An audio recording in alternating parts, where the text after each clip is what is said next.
కూలీతో Lokesh Kanakaraju దొరికేస్తాడు. Next ఏ director దొరకబోతున్నాడని జెప్పి. First of all నాకీ concept అర్థం కాలేదు. దొరకడం ఏంటి? అంటే ఏంటి డైరెక్టర్ దొరికేయడం ఏంటి? నో. ఇప్పుడు 'కూలీ' సినిమా ఉంది. నేను జూసా. నాకు పర్సనల్లీ నేననుకున్న రేంజ్ సినిమా అవ్వలే. నేననుకున్న ఎక్స్‌పెక్టేషన్స్ సినిమా రీచ్ అవ్వలే. అలాగని సినిమా పర్లేదు చూడొచ్చు అంటే లేదు. 'లోకేష్ కనకరాజ్' సినిమాస్‌తో కంపేర్ చేసుకుంటే దాన్నొక 'లోకేష్ కనకరాజ్' మూవీలా కన్సిడర్ చేసుకుంటే మాత్రం నేను ఆ మూవీకి మార్క్స్ ఇవ్వను. It is not 'Lokesh Kanakaraj' range film. ఆయన ఫిల్మోగ్రఫీ ఎంటర్‌టైనర్. అదేవి ఓడమ్మ తలపోటురా అన్న ఫీలింగే తీసుకురాదు సినిమా. చూస్తున్నంత సేపు టైమ్ పాస్ అయిపోయిద్ది. అలా ఎళ్ళిపోయిద్ది. కొన్ని కొన్ని సినిమాలు ఆ సినిమా నుంచి లేపేస్తారు, ఈ సినిమా నుంచి లేపేస్తారు. ఈ క్యారెక్టర్‌లు ఎందుకొస్తున్నాయన్న డిస్టర్బెన్స్‌లు వస్తున్నా కూడా ఒక్కసారైతే కళ్ళు మూసుకొని చూసేస్తాను. కళ్ళు మూసుకొని ఎలా చూస్తాను మాత్రం సెటర్ లేకండి. బట్ చూడొచ్చు. ఒకసారి ఈజీగా చూసేయొచ్చు సినిమాని. అది ఇష్యూ కాదు. 'ఓజీ అన్నా missed you. Thank you missing me.' అరే! ఇంగ్లీష్ చాలా పెంటగా మాట్లాడుతున్నానురా నేను. సరే. ఈ 1 వీక్ కొంచెం షూట్‌లో ఉండడంలో చాలా బిజీగా ఉన్నాను. వీడియోస్ రాలేదు. బట్ ఇక్కడి నుంచి వీడియోస్ కాన్స్టెంట్‌గా వస్తాయి. అండ్ ఇప్పుడు లైవ్‌లో మిస్ అయిన వాళ్ళు ఎవరైనా సరే నేను మళ్ళీ వీడియోస్ అప్‌లోడ్ చేస్తుంటాను. మిస్ అవ్వకుండా చూడండి లైవ్. ఇప్పుడు కాకపోతే తర్వాతైనా చూడండి. సో ఇప్పుడేదో మాట్లాడుకుంటున్నాం ఏంటంటే 'లోకేష్ కనకరాజ్' దొరికేయడం అనేది అంటూ ఏం లేదండి. 'కూలీని' బేసిక్‌గా రాసుకోవడమే చాలా బ్యాడ్ పాయింట్ తీసుకొని చాలా స్ట్రాంగ్‌గా రాసుకుందామని అనుకున్నాడు. But it didn't work out. ఆ పాయింట్ వర్కౌట్ అవ్వలేదు. అండ్ ఆ తర్వాత ఎమోషనల్ క్వోషియంట్ కూడా అంత వర్కౌట్ అవ్వలేదు. అంత మాత్రాన 'లోకేష్ కనకరాజ్' తక్కువైపోయినట్టు కాదు. He has so much potential to show us. And 'Khaidi 2' రాబోతుంది. అండ్ ఇప్పుడు 'ఖైదీ 2'కి బ్రేకులు పడి కమల్ హాసన్ గారు అండ్ రజనీకాంత్ గారితో కలిసి ఒక మల్టీ స్టారర్ అయితే తీయబోతున్నాడు లోకేష్ కనకరాజ్. సో 'కూలీతో' జరిగిన మిస్టేక్స్ ఏవి కూడా ఈ సినిమాతో జరగవని కోరుకుంటున్నాను నేను. And he is the only one from ఇప్పుడున్న కరెంట్ జనరేషన్ ఉన్న తమిళ్ డైరెక్టర్స్‌లో Lokesh is the only one who can handle ఆ range stardom and experience and యాక్టర్స్‌ని హ్యాండిల్ చేయగలిగే పర్సన్ ఎవరున్నారంటే లోకేష్ కనకరాజ్ అని నేను నమ్ముతాను. Because any other Tamil director can not both of them. ఒకళ్ళు హ్యాండిల్ చేయడానికి అది చాలా కష్టంగా ఉంది ప్రెజెంట్. అలాంటి ఇద్దరిని కలిపి హ్యాండిల్ చేయడం అనేది అంత ఈజీ కాదు. And Lokesh is the only one who is capable of అలా ఏ మూవీ కాదు అది వెబ్ సిరీస్. సో అది మ్యాటర్. సో ఇంకా మిగతా డైరెక్టర్స్ గురించి కూడా మాట్లాడుకుందాం. ఇవి చాలా ఎక్కువ ట్విట్టర్ లో రన్ అవుతుంది. ఇది లోకేష్ కనకరాజ్ కూలీ సినిమా దెబ్బేస్తుంది కాబట్టి ఎక్కువ మన గాడ్ ఫాదర్ టెంప్లెట్ పెట్టుకుని ఉంటది కదా. అన్న మనోడు దొరికేశాడంటే మిగతా వాళ్ళందరూ దొరికిపోండి అని పెట్టి మన సందీప్ రెడ్డి వంగ గారు స్పిరిట్ తోటి, అట్లీయేమో AA22 తోటి, రాజమౌళి గారు SSME 29 తోటి వీటన్నిటితో దొరికిపోతారు అన్నట్టు తెగ ట్రెండ్ చేస్తున్నారు దీన్ని. నాకు వాళ్ళ అమాయకత్వం అనుకోవాలో లేకపోతే పిచ్చతనం అనుకోవాలో నాకు అర్థం కావట్లేదు అనమాట. సందీప్ రెడ్డి వంగ గేవ్ 3 ఫిలిమ్స్. సో స్టోరీ పరంగా 2 ఫిలిమ్స్ అనుకుందాం. Arjun Reddy and animal. ఈ 2 సినిమాలు కూడా ఏదో ఒక టెంప్లెట్ ప్రకారం ఒక యాక్షన్ సినిమా బేస్డ్ గా తీసిన సినిమాలు కావవి. 2 క్యారెక్టర్ డ్రివెన్ ఫిలిమ్స్. ఆ క్యారెక్టరే మనం ముందుకు తీసుకెళ్తుంది. ఆ క్యారెక్టర్ తీసుకునే డెసిషన్స్, క్యారెక్టర్ బిహేవ్ చేసే విధానమే సినిమాని ముందుకు తీసుకెళ్తాయి. ఆ సినిమా హిట్ అవడానికి కారణం ఆ 2 క్యారెక్టర్స్ ని ప్రాపర్ గా రాసుకొని ఆ క్యారెక్టర్ ని స్ట్రాంగ్ చేసే సిచ్యువేషన్ పడ్డ ప్రతిసారి ఆ సినిమా హిట్ అవుతుంది. ఆ సినిమా ఎంత వర్స్ట్ కొన్నా సినిమా హిట్ అవుతుంది. అది మనం ఖచ్చితంగా నో చెప్పలేని విషయం అది. Because character driven movies are considered as the strength of that character. ఆ క్యారెక్టర్ ఒక స్ట్రెంగ్త్ ఆ సినిమా హోల్ స్ట్రెంగ్త్ అయిపోయింది. యానిమల్ లో వెతుక్కుంటే చాలా బొక్కలు ఉంటాయి. కానీ సినిమా 900 కోట్లు కలెక్ట్ చేయడమే కాకుండా చాలా మంది యాక్టర్స్ కి, చాలా మంది ఫిల్మ్ మేకర్స్ కి ఫేవరెట్ సినిమా అయింది. ఎందుకు? ఆ సినిమాలో సందీప్ రెడ్డి వంగ అనే పర్సన్ ఎన్నో ఫిలిం రూల్స్ ని బ్రేక్ చేసుకుంటూ చాలా విషయాల్ని మార్చేసి తనకు నచ్చినట్టుగా సినిమా తీశాడు. ఆయన కూడా జనాలు చూసి యాక్సెప్ట్ చేశారు దాన్ని. Which is not at all easy. అదేది మ్యాజిక్ జరిగింది కాదు అది. ఆయన చాలా తనకి ఇలా తీయాలనుకున్నాడు సినిమా, అలాగే తీశాడు. ఆయన 900 కోట్లు కొట్టాలని చెప్పి ఆయన సినిమా తీయలే. ఆయన ఖర్చు చెప్పాలనుకోవాలని తీశాడు కాబట్టి 900 కోట్లు కట్టారు. ఇప్పుడు కూలీ ఎందుకు ఆ రేంజ్కి వెళ్ళలేకపోయిందంటే దే హ్యావ్ దిస్ మైండ్‌లో ఇది పెట్టుకున్నారు ఆళ్ళు. ఏంటి, ఈ సినిమాతో తమిళ్ ఇండస్ట్రీకి 1000 క్రోర్స్ ఫిల్మ్ ఇవ్వాలి. ఎలా ఇస్తాం? వీలైనంత వరకు ఉన్న మార్కెట్స్ అన్నిట్లో, అన్ని లాంగ్వేజ్ మార్కెట్‌లో ఉన్న యాక్టర్స్‌ని పెట్టుకుంటే వాళ్ళ వల్ల కొంచెం మార్కెట్ కలిసొచ్చిద్ది. రజనీకాంత్ గారికి ఆల్రెడీ మార్కెట్ గట్టిగా ఉంది. సో, వాళ్ళ ఆ యాక్టర్స్ మార్కెట్ కూడా తోడైతే 1000 క్రోర్స్ ఈజీగా వస్తాయన్న ప్లానింగ్‌తో వాళ్ళెళ్లారు. అందుకే అవసరం లేకపోయినా ఆమీర్ ఖాన్‌ని, ఉపేంద్ర గారిని ఇరికించేశారు స్టోరీలోకి. అండ్ నాగార్జున గారిని అండర్ యూటిలైజ్ చేసుకున్నారు. తమిళోళ్ళు తెగ ఎడిట్‌లేస్తున్నారు. స్వాగ్ ఆ షార్ట్‌లకి వీటిలకి ఏస్తున్నారు గానీ క్యారెక్టర్‌కి ఎయట్లే. Simon character is nothing but a simp in the film. Only Simon ఎక్కడైనా ఎక్సెల్ అవుతాడు అంటే జస్ట్ మన దయాల్ వైఫ్ క్యారెక్టర్‌ని చంపిన దగ్గర మాత్రం క్రూయల్‌గా కనిపిస్తాడు మనిషి. ఆడ మనిషిని చంపేస్తాడు. At the same time he didn't వాడి కొడుకులా కాదు సైమన్. వాడి కొడుకైతే దొరికేసాడు దానికి. ఈడు దొరకలేదు దాని యాక్టింగ్ అని చెప్పి అది పడింది. అక్కడొక హై మూమెంట్ పడింది సైమన్ క్యారెక్టర్. బట్ అది మినహాయిస్తే మిగతా సినిమా అంతా సైమన్ చేసింది ఏమీ లేదు. దయాల్ చేతిలో ఎదవవుతాడు. తర్వాత రజనీకాంత్ చేతిలో ఎదవవుతాడు. లాస్ట్‌కి నేను చస్తే నా వెనకాల ఒకడొస్తాడురా, నా వెనకాల నిలబడతాడురా అని చాలా స్ట్రాంగ్‌గా చచ్చిపోతాడు. చివరికి ఆడొచ్చి కూడా ఎదవని చేసేస్తాడు సైమన్ క్యారెక్టర్‌ని. సో, కూలీ రైటింగ్ పరంగా చాలా బొక్కలున్నా కూడా కమర్షియల్ హై ఫ్యాన్ స్టఫ్ మీటర్‌లో మాత్రం దిస్ ఫిల్మ్ ఎక్సెల్స్. ఇప్పుడు ఉపేంద్ర గారి క్యారెక్టర్ ఏం లేదు సార్. బట్ ఆయన ఎంట్రీ ఇచ్చినప్పుడు థియేటర్స్ ఎరప్ట్ అయినాయి. అరిచారు. మామూలుగా కాదు, గోల గోల చేశారు. ఆ యుఫోరియాని క్రియేట్ చేశారు. So that makes this film a successful film. అన్నా నువ్వు వై ఓన్లీ కమర్షియల్ మూవీస్ గురించి ట్రెండింగ్ టాపిక్స్ ఏనా? ఆబ్వియస్లీ ప్రెజెంట్ మన ఛానల్ కొంచెం బూమ్ రావాలంటే వీటి గురించి ఎక్కువ మాట్లాడాలి. At the same trending topics and commercial సినిమాల గురించి మాత్రమే మాట్లాడుకోవట్లేదు. వీఆర్ టాకింగ్ అలా అనుకుంటే మనం మహేష్ గురించి మాట్లాడాల్సిన అవసరం లేదు. అది రిలీజ్ అయిన తర్వాత ట్రెండింగ్ లోకి వచ్చింది కానీ నేను అది ట్రైలర్ రిలీజ్ అయినప్పటి నుంచి దాని గురించి మాట్లాడుతున్నా. టీజర్ నుంచి, యాక్చువల్లీ ట్రైలర్ నుంచి కూడా, టీజర్ నుంచి కూడా చేస్తున్నాను. Because I got interested. నాకు ఇంట్రెస్ట్ అనిపించిన వాటి గురించి నేను కన్ఫర్మ్ గా మాట్లాడతాను. At the same time trending వాటి గురించి కూడా మాట్లాడతాను. బికాస్ మన ఫస్ట్ టార్గెట్ ఈ సబ్స్క్రైబర్స్ అండ్ వాచ్ టైం పెంచుకోవడం. ఫస్ట్ మన ట్రెండింగ్ గురించి మాట్లాడినప్పుడే రెండు వస్తాయి. ఛానల్ పెరిగే కొద్దీ మిగతా వాటి రెండు గురించి కూడా మాట్లాడదాం. అండ్ నెక్స్ట్, సో కూలీ పరిస్థితి అలా అయిపోయింది. తర్వాత ఏంటి, సందీప్ రెడ్డి వంగ దొరికేస్తారు స్పిరిట్ తో అంటున్నారు. సందీప్ రెడ్డి వంగని చాలా తక్కువ అంచనా వేస్తున్నారు మీరు. ఆ మనిషి క్యారెక్టర్ తో లాగేస్తాడు సినిమా మొత్తాన్ని. అలాంటి క్యారెక్టర్లు రెండు పడ్డాయంటే సినిమాలో మిగతా అండి ఎలా ఉన్నా ఆ రెండు క్యారెక్టర్స్ ని చూడడానికి వెళ్ళిపోతాం. ప్రస్తుతానికి ఆ రెండు క్యారెక్టర్స్ పడబోతున్నాయన్న హైప్ అయితే గట్టిగా వినబడుతుంది. ప్రభాస్ గారి క్యారెక్టర్ ఎలాగో పడుద్ది. అండ్ డాంగ్ లీన్ తీసుకొస్తున్నారు అంటే జస్ట్ ఇమాజిన్ ఆ మనిషి వైల్డ్ అండ్ స్ట్రాంగ్ క్యారెక్టర్ ఉంటే తప్ప ఆ మనిషి యాక్ట్ చేయడు. అలాంటిది ఆయన యాక్ట్ చేయడానికి ఒప్పించి తీసుకొస్తున్నారంటే స్పిరిట్ మూవీ కోసం ఆ క్యారెక్టర్ ఏ రేంజ్ లో ఉంటుంది చూడండి. యానిమల్ లో రణబీర్ కపూర్ ఒక్క క్యారెక్టరే స్ట్రాంగ్ గా ఉండేది. మిగతా క్యారెక్టర్స్ అన్ని కూడా జస్ట్ ఆ సిచ్యువేషన్ దగ్గరగా రియాక్ట్ అయ్యే క్యారెక్టర్స్ తప్ప స్ట్రాంగ్ గా కథని మార్చేసే క్యారెక్టర్స్ కావు ఏవి మీరు అబ్జర్వ్ చేసుకుంటే. అలాంటి ఒక క్యారెక్టర్ పెట్టుకొని 3 గంటల 20 నిమిషాలు సినిమా తీసి దానితో 900 కోట్లు కొట్టిన మనిషి సందీప్ రెడ్డి వంగ ఏ సర్టిఫికేట్ తో. అలాంటిది ఈ సినిమా ఏ సర్టిఫికేట్ ఉండదంట. And Prabhas garu and Don Lee లాంటి రెండు పవర్ఫుల్ క్యారెక్టర్స్ పెట్టుకొని జస్ట్ ఇమాజిన్ 3.5 గంటలు కాదండి, 4 గంటలు సినిమా తీసి పెట్టినా కూడా సినిమా 1000 క్రోర్స్ కొట్టింది. కల్కితో జస్ట్ క్లైమాక్స్ హైప్తో 1000 కోట్లు కొట్టేశారు ప్రభాస్ గారు కల్కి సినిమాతో. అండ్ సలార్ రిలీజ్ టైంలో డంకీ కాంపిటీషన్ తో 800 కోట్లు కొట్టింది సలార్ సినిమా. కాంపిటీషన్ లేకపోతే అది కూడా 1000 కోట్లు కొట్టేసింది. అలాంటిది spirit. Most hyped Indian directors in current situation లో సందీప్ రెడ్డి వంగ గారు కూడా ఒకరు. అండ్ ఆయన మన తెలుగు వారు కావడం is really grateful to us. అలాంటి పర్సన్ దొరికేస్తాడు అంటే నేను ఒప్పుకోను. దొరికేస్తే ఓకే ఫైన్, అతను మన చేతుల్లో లేదు. ఒక బ్యాడ్ ఫిల్మ్ తెస్తే బ్యాడ్ ఫిల్మ్ తేలని మాట్లాడుకోవాలి. బట్ ఆ మనిషి దొరకడు, నేను నమ్ముతున్నాను. నెక్స్ట్ అట్లీ AA22 గురించి అయితే మేము ఎంత ట్రోల్ చేసినా సినిమా సిట్ అవుద్ది అంటాం. అన్నిసార్లు కాదు.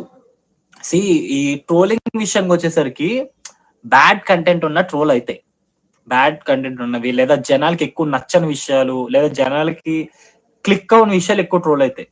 సో అవి ట్రోల్ చేసినా హిట్ అవుతా లేదా అనేది మన చేతుల్లో ఉండదు, జనాల చేతుల్లో ఉండదు. ఏ సినిమా హిట్ అవుద్ది, ఏ సినిమా ఫ్లాప్ అవుద్ది అని ఎవరికి తెలియదు.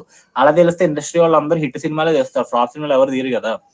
ఇప్పుడు మీకు బెస్ట్ ఎగ్జాంపుల్ చెప్పాలంటే ధమాకా సినిమా తీసుకుందాం. ధమాకా ఫిలిం నాకు పర్సనల్లీ 'హైపర్ ఆది' గారి ట్రాక్ తప్ప మిగతా సినిమా ఏది నచ్చదు. అస్సలు 1% వర్కౌట్ అవ్వదు సినిమా నాకది. కానీ అది 100,00,00,000 గ్రాస్ చేసింది తెలుగులో. అంటే మరి అది కూడా బ్యాడ్ ఫిల్మ్ గదా! అదెందుకు కలెక్ట్ చేసిందంటే మనం ఏం జెప్తాం? ట్రోల్స్ జరిగాయి ఆ సినిమా మీద కూడా. ఆ ట్రోల్ మీద దాని మీద రివ్యూస్ దారుణంగా ఇచ్చారు. But still it got collections. Content అనేది ఎప్పుడు కలెక్షన్స్‌కి డైరెక్ట్ డెరిగేషన్ అవ్వదు.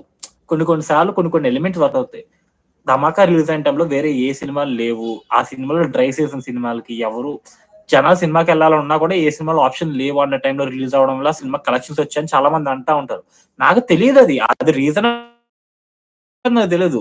బట్ ఆ ఫిల్మ్ కంటెంట్ పరంగా ఆ ఫిల్మ్ ఏం సూపరు, తోపు సినిమా కాదు. బట్ దానికి 100,00,00,000 వచ్చాయి. ఇన్‌ఫాక్ట్ దానికి ముందు 'రవితేజ' గారి నుంచి వచ్చిన మంచి సినిమా అంటే 'క్రాక్' అని చెప్తా. Over these many years of tragic filmography of 'Ravi Teja' garu comparatively 'Krack' movie is a better commercial film. ఆ సినిమాకొచ్చిన కలెక్షన్స్ కంటే ఎక్కువ కలెక్షన్స్ ఈ సినిమాకొచ్చాయి 'ధమాకాకి'. సో, అప్పుడు ఏమనుకుంటారు? ఇప్పుడు 'రవితేజ' గారు ఉన్నారు. ఆయన 'రావణాసుర'తో ఒక స్టోరీ ట్రై చేశారు. 'రామారావణ్ డ్యూటీ'తో ఒక స్టోరీ ట్రై చేశారు. తర్వాత మొన్న ఏదో వచ్చింది 'టైగర్ నాగేశ్వరరావుతో' స్టోరీ ట్రై చేశారు. ఇవన్నీ మనం ఏంటి 'రాడ్' సినిమాలు, 'రాడ్ రంబోల' సినిమాలని మనం అనుకుంటున్నాం. బట్ 'రవితేజ' గారి పర్స్పెక్టివ్‌లో ఏంటి ఇవన్నీ ఒక ఎక్స్‌పెరిమెంట్‌లు అయిపోయినాయి ఆయనకి. అండ్ ఆయనకి ఇవన్నీ ఎక్స్‌పెరిమెంట్‌లు అయినప్పుడు ఆయనకి వర్కౌట్ అయిన సినిమాలేంటి 'ధమాకా', 'క్రాక్' ఇవేంటి ఇవి ఎక్స్‌పెరిమెంట్‌లు కాదు. ఇవి కమర్షియల్ సినిమాలు. కమర్షియల్ టెంప్లేట్ సినిమాలు ఇవి రెండూను. మిగతా సినిమాలు ఆయన దృష్టిలో ఎక్స్‌పెరిమెంట్స్. సో, ఆయన ఎక్స్‌పెరిమెంట్ చేస్తున్నప్పుడు మనం ఎవరు చూడట్లేదు. కమర్షియల్ సినిమాలు తీస్తున్నప్పుడు మాత్రమే చూస్తున్నారు కాబట్టి మనం కమర్షియల్ సినిమా తీస్తే బెటర్ అన్న మైండ్ సెట్‌లో ఉంటారు కదా 'Ravi Teja' garu. See 'Tiger Nageswara Rao' or 'Eagle' ఇవన్నీ కూడా 'రాడ్ రంబోల' సినిమాలే. They are bad films. Outrageously bad films. కానీ అవన్నీ 'రవితేజ' గారి దృష్టిలో ఒక ఎక్స్‌పెరిమెంట్సే. నేను ఎక్స్‌పెరిమెంట్ చేస్తుంటే జనాలు చూడట్లేదని ఆయన అనుకుంటారు. సో, ఇక్కడ ప్రాబ్లమ్ ఏంటంటే బ్యాడ్ ఫిల్మ్స్ అని చెప్పి మనం ఎలా ఫిల్టర్ చేస్తున్నాం అనేది మన ఎక్స్‌పీరియన్స్ బట్టి మనం ఫిల్టర్ చేసుకుంటాం. అది వాళ్ళకి మనం ఎంత బాగా కన్వే చేస్తున్నాం అనేది కూడా చాలా ఇంపార్టెంట్. ఇప్పుడు అన్ని సినిమాలకి ఒకే రకంగా రివ్యూస్ వస్తున్నప్పుడు వాళ్ళకి అర్థం కాదు. అసలు ఇదే వర్కౌట్ అవుతదా? ఇది వర్కౌట్ అవుతదా? ఏది చేస్తే వర్కౌట్ అవుద్దన్న క్లారిటీ ఉండదు. దానివల్ల ఏంటంటే వాళ్ళు అనిపించింది వాళ్ళు తీసుకుంటూ వెళ్ళిపోతున్నారు. అవి వర్కౌట్ అవ్వట్లే. అండ్ ఒకటి మాత్రం ఒప్పుకోవాలి. They are taking audience for granted. అది మాత్రం మనం అవాయిడ్ చేయలేం. They are taking audience for granted. But ఇప్పుడు వీళ్ళు చెప్పారు చూడండి. అట్లీ కానివ్వండి, సందీప్ రెడ్డి వంగ గాని, రాజమౌళి గాని, these are the people who doesn't take audience for granted. Audience granted గా తీసుకొని డైరెక్టర్స్ వీళ్ళు ముగ్గురు. అందుకే నేను దీని గురించి టాపిక్ తమ్నైల్‌లో పెట్టి మరి ఈ టాపిక్ గురించి మాట్లాడుతున్నాను అంటే దానికి కారణం అదే. అట్లని చాలా మంది మిక్స్డ్ ఫ్రూట్ జ్యూస్ సినిమాలు చేస్తున్నాడు. అది ఇది అని చాలా మంది ట్రోల్ చేస్తారు. బట్ స్టిల్ మీరు సినిమా చూసేటప్పుడు మీకు ఒక కంప్లీట్ ఫీలింగ్ ఇస్తాడు ఆ మనిషి. ఆయన సినిమాల్లో కమర్షియల్ ఎలిమెంట్స్ వర్కౌట్ అవుతాయి. ఆ హై మనకిస్తాడు. ఇప్పుడు ఎందుకండి 'తేరి' మూవీ ఉంది. మన పోలీసోడు మనకి విజయ్ గారు తెలుగులో పోలీసోడుగా డబ్ అయింది. మాటలు 100 సార్లు చూసుంటారు సినిమా అది. అది పవన్ కళ్యాణ్ గారు రీమేక్ చేస్తున్నారు. ఉస్తాద్ భగత్ సింగ్ అని చెప్పి, లేదు తర్వాత స్టోరీ మార్చేసారని చెప్పి చాలా మాటలొచ్చినాయి. చాలా న్యూస్‌లొచ్చినాయి. అదంతా తెలిసిందే మనకి. బట్ ఇప్పుడు అదే సినిమాని హిందీలో 'బేబీ జాన్' అని చెప్పి వేరే డైరెక్టర్ తీశారు. అట్లీ గారు సూపర్విజన్‌లో తీశారది. బట్ వేరే డైరెక్టర్ తీశారు. అది ఆళ్ళ. 'జవాన్' సినిమా చాలా సినిమాలు మిక్స్ కొట్టి తీశారనేది అందరికీ తెలుసు. కానీ ఆ సినిమా 1000,00,00,000 కలెక్ట్ చేసింది. ఎందుకు? ఆ డైరెక్టర్స్ కన్విక్షన్. అలాంటి ఒక డైరెక్టరు 'అల్లు అర్జున్' గారితో 'సైఫా' సినిమా తీస్తున్నారు. అందులో 'అల్లు అర్జున్' గారు 4 క్యారెక్టర్‌లు చేస్తున్నారు అంటే ఆ సినిమా మీద ఏ రేంజ్ హైప్ క్రియేట్ అయిపోయింది. మనందరికీ చూస్తున్నాం ఏ రేంజ్ హైప్ క్రియేట్ అయిపోయిందని చెప్పి. ఈ సినిమాతో అట్లీ దొరికేస్తాడు అంటే అదలా కాదు గదా! బికాజ్ ఈ డైరెక్టర్స్ ఆడియన్స్‌ని గ్రాంటెడ్‌గా తీసుకోరు. కంపారిటివ్‌లీ అట్లీకి, లోకేష్ కనగరాజు మనం కంపేర్ చేసుకుంటే writing and story writing and screen play writing పరంగా నేను లోకేష్ కనగరాజు గారికి 2 మార్కులు ఎక్కువేస్తా. సినిమాటిక్ ఎక్స్‌పీరియన్స్ కూడా ఆయన సినిమాలో ఎక్కువే ఇస్తా. బట్ ఆఫ్టర్ 'కూలీ' ఆ సాటిస్ఫాక్షన్ ఉంది చూడండి లాస్ట్‌కి. ఆ సాటిస్ఫాక్షన్ విషయంలో అట్లీ గారు కూడా ఏ మాత్రం తక్కువ లోకేష్ గారికి. నేను అట్లీ గారు లోకేష్ కనగరాజు కన్నా ఎక్కువ అని నేను చెప్పట్లే. బట్ తీసి పాడేయాల్సిన డైరెక్టర్ కాదు అట్లీ గారు. సో మీరు తీసిన స్టోరీ మళ్ళీ మళ్ళీ తీస్తున్నా అంటున్నారు కదా! తీసిన స్టోరీని మళ్ళీ మళ్ళీ తీస్తూ మళ్ళీ మళ్ళీ హిట్లు కొడుతున్నారు కదా! అది చాలా కష్టం. అదంత ఈజీ పని కాదు. 'ఏ21' అవతార్ ఫ్రాంచైజ్‌లో ఒకటి అంటారట. అవతార్ అవతార్ ఫ్రాంచైజ్ లో ఒకటేలా అవుతుంది సార్ మీరు మరీను. అండ్ దాని మీద అప్డేట్ కూడా వచ్చింది. రిలీజ్ సంక్రాంతి 2027 అంటనమాట. మన అల్లు అర్జున్ గారు and Atlee movie release date. So cinema మీద అయితే బీభత్సంగా హైప్డ్ ఉన్నాను నేను. Because I had my issues with Jawan, but still నాకు థియేటర్ లో బీభత్సమైన ఎక్స్పీరియన్స్ ఇచ్చింది ఆ యాక్షన్ సీక్వెన్స్. ముఖ్యంగా రాథోడ్ క్యారెక్టర్ రాథోడ్ క్యారెక్టర్ లో ఎస్ఆర్కేస్ మేనరిజం, ఆయన యాక్టింగ్ గాని క్రేజీ. ఆ ఒక్క క్యారెక్టర్ తో లాగేశాడు మనిషి సినిమాని. Atlee road that character that way. So Atlee పెడతారు, జీడిపప్పులు పెడతారు. మనం రాజమౌళి గారి స్టైల్ చెప్పాలంటే ఆయన పెట్టాల్సిన జీడిపప్పులు ఆయన పెడతారు, అవి పేలుతాయి, అవి తగులుతాయి, అవి టేస్ట్ బాగుంటాయి. కాబట్టి ఏదో ఒక డైరెక్టర్ ఒక సినిమా దొరికాయని చెప్పి మిగతా అందరు డైరెక్టర్ దొరికాడు అనుకోవడం కరెక్ట్ కాదు. ఇప్పుడు వస్తానండి అస్సలు టాపిక్. నేను అసలు ఈ లైవ్ కి టాపిక్ తీసుకోవడానికి మెయిన్ రీజన్ వచ్చేసి రాజమౌళి గారిని ఈ బంచ్లో యాడ్ చేయడం. సార్ రాజమౌళి గారు స్టూడెంట్ నెంబర్ 1 తో డెబ్యూ చేశారు.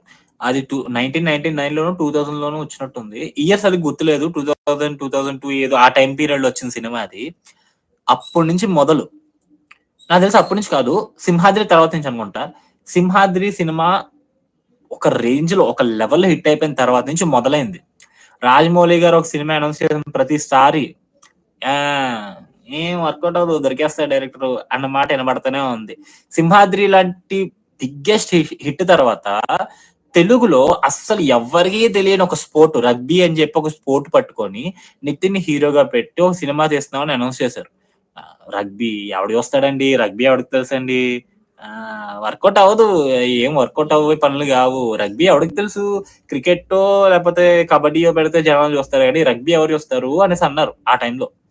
కానీ రిజల్ట్ ఏంటి, సినిమా ఓవర్ బడ్జెట్ అయిపోయినా, నితిన్ గారు మార్కెట్ లెవెల్ కి మించి బడ్జెట్ అయిపోయినా కూడా సినిమాకి పెట్టిన ప్రతి రూపాయిని రిటర్న్ చేసిన సినిమా అది సై. అండ్ సై తర్వాత మళ్ళీ ఛత్రపతి, మళ్ళీ సేమ్. అప్పటి వరకు ప్రభాస్ గారు లవ్ స్టోరీస్ చేస్తారు, యాక్షన్ సినిమాలు తెలియదు. లవ్ స్టోరీస్ తీసే యాక్టర్ తో యాక్షన్ సినిమా ఏంటండి, అది వర్కౌట్ అవ్వదు సార్, అయినా వర్కౌట్ అవ్వదు. రిజల్ట్ మొత్తం ప్రభాస్ గారిని మాస్ హీరోగా మార్చేసిన సినిమా ఛత్రపతి. బోయపాటి కూడా సేమ్ తీసి హిట్స్ కొడుతున్నారు. అంటే అన్నిసార్లు కాదులే, బోయపాటి గారు ఓన్లీ బాలయ్యతో వచ్చినప్పుడు మాత్రం కొడుతున్నారు హిట్లు. అండ్ సి బోయపాటి గారి విషయంలో కూడా నాకు నచ్చే పాయింట్ ఏంటంటే, అండ్ సేమ్ స్టోరీ పట్టుకొని ప్రతి హీరోతో జస్ట్ మిగతా క్యారెక్టర్స్ వాళ్ళ మధ్య రిలేషన్ వీటిని అటు ఇటు చేంజ్ చేసి సేమ్ స్టోరీతో ఆయన సినిమాలు తీసుకుంటూ వెళ్ళిపోతున్నాడు. బట్ బాలకృష్ణ గారు పడినప్పుడు వర్కౌట్ అయిపోతున్నాయి, మిగతా హీరోలతో పడినప్పుడు మాత్రం బిస్కెట్ అయిపోతున్నాయి. వినయ వేదరామ, స్కంద, జయ జానకి నాయక, ఒక్క అల్లు అర్జున్ గారు సరైనోడు సినిమా మాత్రమే కొంచెం తప్పింది. అండ్ అఫ్ కోర్స్ ఆ సినిమా స్టోరీ డిఫరెంట్ గా ఉంటది కంపారిటివ్లీ. ఈ మనం మాట్లాడుకునే ఈ సినిమాలతో పోల్చుకుంటే సరైన స్టోరీ కొంచెం డిఫరెంట్ గా ఉంటది, కొంచెం లాజికల్ గా ఉంటది, అండ్ క్లైమాక్స్ కూడా బాగుంటది. బోయపాటి గారి సినిమాలో నాకు నచ్చే సినిమాలో సరైనోడు కూడా ఒకటి. సి అలా కొన్ని కొన్ని మెలికలు ఉంటాయి, బట్ అన్ని కాదు కదా. ఇప్పుడు స్కంద హీరోయిన్ రోల్ పెట్టింది, మరి అఖండ అంటే నాకు అఖండ పర్సనల్ గా నచ్చదు. And yeah I'm just saying it's my personal choice. నాకు అఖండ అంత అనిపించదు, బికాజ్ మంచి పాయింట్స్ ఉన్నాయి, మంచి పాయింట్స్ పెట్టుకుంటాడు మనిషి, కానీ ఆ మంచి పాయింట్స్ మీద వెళ్ళడు. ఎంతమంది గాల్లో లేపాలి, నరిగితే ఎన్ని తలలు గాల్లో ఎగరాలి, గద్దలెత్తుకెళ్ళాలి, కాకులెత్తుకెళ్ళాలా, దీని మీద ఎక్కువ దృష్టి పెడతారనమాట మనిషి. సో అదొకటి ఇష్యూ. అండ్ యా రాజమౌళి గారి విషయానికి వస్తే ఛత్రపతి హిట్ తర్వాత రవితేజ గారితో ఒక కాప్ సినిమా అన్నారు, అదే పోలీస్ సినిమా అన్నారు. అండ్ రవితేజ గారు అప్పటి వరకు కూడా అల్లరి చిల్లరగా గోల్ చేస్తూ క్యారెక్టర్స్ చేసుకుంటూ వచ్చారు. సో అంత ఎనర్జెటిక్ యాక్టర్ పట్టుకొని సీరియస్ కాప్ స్టోరీ ఎవరు తెస్తారు సార్, ఆడదండి చూడరు జనాలు అన్నారు. విక్రమార్కుడు ఆ ఫ్లాష్ బ్యాక్ ఎపిసోడ్ వైబే వేరు అసలు.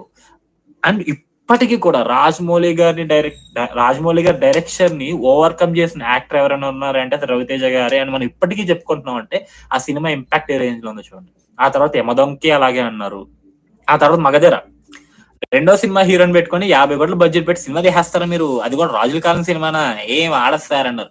ఇండస్ట్రీ హిట్, మొత్తం రికార్డులు తిరగరాసింది. ఆ సినిమాని చూసి ఎంతో మంది ప్రొడ్యూసర్లు డైరెక్టర్లు సీతలు కార్చుకున్నారు ఏవేవో సినిమాలు తీసిన తర్వాత. అండ్ ఆ తర్వాత సునీల్ తో సినిమా, కమీడియన్ హీరో పెట్టి రాజమౌళి గారు సినిమా ఎక్కడ సార్, ఆయన వీళ్ళెవరు యాక్షన్ డైరెక్టర్, సునీల్ గారేమో కమీడియన్, ఎక్కడి వరకు కూడా వద్దండి అన్నారు. మర్యాద రామన్న కూడా బ్లాక్ బస్టర్ హిట్. తర్వాత ఈగను పెట్టి సినిమా ఏగతో సినిమా ఏంటండి పోయింది. రాజమౌళి సంగతి అయిపోయింది అన్నారు. ఏగ కూడా బ్లాక్ బస్టరే. తర్వాత 'బాహుబలి' 100,00,00,000 సినిమా ఏంటి సార్ అసలు ఆడతారా? ఎవరైనా చూస్తారా సార్ 'రాజుల కాలం' సినిమాలు అన్నారు. 'బాహుబలి' రిలీజ్ అయిన తర్వాత కూడా సినిమా ఏముంది సార్ సినిమా ఏమీ లేదు. ఏం బాగుంది సినిమా ఏమీ లేదు అన్నారు. 600,00,00,000 కలెక్ట్ చేసిన సినిమా. ప్రొడ్యూసర్స్‌కి డబ్బులు కంప్లీట్‌గా రాలేదు. It is a last venture 'Baahubali 1' అనేది. కానీ సినిమా ఏ రేంజ్‌లో నిలబడిందంటే జనాలందరూ వెయిటింగ్ 'బాహుబలి 2' ఎప్పుడొస్తదా అని చెప్పి. అండ్ 'బాహుబలి 2' బీభత్సమైన హైప్ ఉంది. తెలుగు సినిమాలు ఇప్పటి వరకు సీక్వెల్ సినిమాలు హిట్ అయిన చరిత్ర లేదు. సో ఈ సినిమా ఫ్లాప్ అన్నారు. ఏమైంది? ఆ సెంటిమెంట్‌నే బ్రేక్ చేసి పడదొబ్బాడు మనిషి. అండ్ ఆ తర్వాత ఇద్దరు హీరోలు 'రామ్ చరణ్', 'ఎన్టీఆర్' ఇద్దరు హీరోలని పెట్టుకొని వస్తున్నారు. ఇద్దరు హీరోలని హ్యాండిల్ చేయగలరా? కష్టం అవ్వదు ఈ సినిమా పోయిద్ది అన్నారు. ఏమైంది? మొత్తం ప్రపంచం ఒక్కసారి ఇండియా వైపు తిరిగి చూసింది 'త్రిబుల్ ఆర్' దెబ్బకి. ఇప్పుడు 'మహేష్ బాబు' సినిమాకి కూడా అదే అంటారు. దొరికేస్తాడు. 'పేటలో' డైలాగ్ ఉంటది కదా! నా పని అయిపోయింది అనుకున్నారా అని చెప్పి రాజమౌళి గారు ఇది అవ్వదు అన్న ప్రతిసారి ఎందుకు అవ్వదు అని సమాధానం ఇస్తానే ఉన్నారు.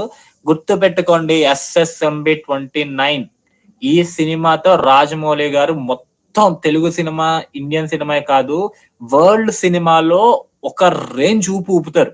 నేను చెప్తున్నా. 'త్రిబుల్ ఆర్' టైమ్‌లో నేను అదే చెప్పా. 'బాహుబలి 2' తర్వాత మీరు చూసుకుంటే పాత వీడియో ఒకటి ఉంటుంది. 'విక్రమ్ వర్సెస్ రఘు' అని చెప్పి ఒక వీడియో ఉంటది. ఆ వీడియోలో చెప్పాను నేను. చూడండి ఒకసారి వెళ్లి. నేనేం చెప్పాను? ఒకటే మాట చెప్పా. 'బాహుబలి 2'తో ఇండియాలో ఆల్రెడీ తెలిసిపోయిందిరా. ఇప్పుడు తెలియాల్సింది వరల్డ్ సినిమాకి 'త్రిబుల్ ఆర్'తో తెలుస్తది అని చెప్పా. 'త్రిబుల్ ఆర్'తో మొత్తం ప్రపంచం అంతా తెలుగు చూసారు. అది నేను ఒక వైబ్‌లో చెప్పాను. అదంతా కోయిన్సిడెంట్‌గా అవుతదని అప్పుడు నాకు కూడా తెలీదు. బట్ ఇప్పుడు నేను కాన్ఫిడెంట్‌గా చెప్తున్నాను. ఎందుకంటే 'triple R' movie only Indian audience ని మైండ్ లో పెట్టుకొని రాసుకున్న స్క్రిప్ట్ అది. అదే ఆ రేంజ్ లో పేరితే నార్త్ అమెరికా అండ్ ఓవర్సీస్ లో జస్ట్ ఇమాజిన్. ఇప్పుడు SSMB 29 ని ఓవరాల్ వరల్డ్ ని దృష్టిలో పెట్టుకొని రాశారు రాజమౌళి గారి స్క్రిప్ట్. ఏ రేంజ్ లో ఉంటుందో ఆలోచించుకోండి. And Rajamouli is the one director who doesn't take audience for granted. ఆయనకి ఆడియన్స్ ఒపీనియన్ చాలా ఇంపార్టెంట్. ఆయనకి తెలుసు ఆయన 100కి 100 మందిని ఇంప్రెస్ చేయలేను అని చెప్పి. బట్ 100లో 90 మందిని ఇంప్రెస్ చేయడానికి ఆయన కష్టపడతారు. ఆయన 90 మంది కోసం ఖచ్చితంగా సినిమాలు చేస్తారు. ఆ 10 మంది కూడా కలిస్తే అది చాలా మంచి విషయం. కలవకపోతే it's just difference of opinion. And నేను ఆ 90 మందిలో ఖచ్చితంగా ఉంటాను. రాజమౌళి గారు is my inspiration and he will deliver with SSMB 29. దొరికేస్తారు అన్న వాళ్ళందరూ నోర్లు మూయిస్తారు ఆయన సినిమా వచ్చిన తర్వాత. Wait for it. April 2027 అని రిలీజ్ అంటున్నారు. Let's see. ఖచ్చితంగా డేట్ వస్తుందని నేను చెప్పలేను. బికాజ్ ఇట్స్ రాజమౌళి గారి మూవీ. సో బట్ వస్తే మాత్రం సినిమా వేరే లెవెల్ బ్లాక్ బస్టర్ అవుద్ది. అది కన్ఫర్మ్. సో థంబ్‌నెయిల్ లో పెట్టిన టాపిక్ అయిపోయింది. ఆల్మోస్ట్ అరగంట దాని గురించే మాట్లాడాను. సో మీ ఒపీనియన్స్ ఏంటో చెప్పండి. మీరేమనుకుంటున్నారు? రాజమౌళి గారు అండ్ అట్లీ గారు అండ్ సందీప్ రెడ్డి వంగ గారు దొరికేస్తారా? కూలీతో లోకేష్ కనకరాజు దొరికేసినట్టు. లేదా వాళ్ళ హిట్ స్ట్రీక్ ని కంటిన్యూ చేస్తారా అని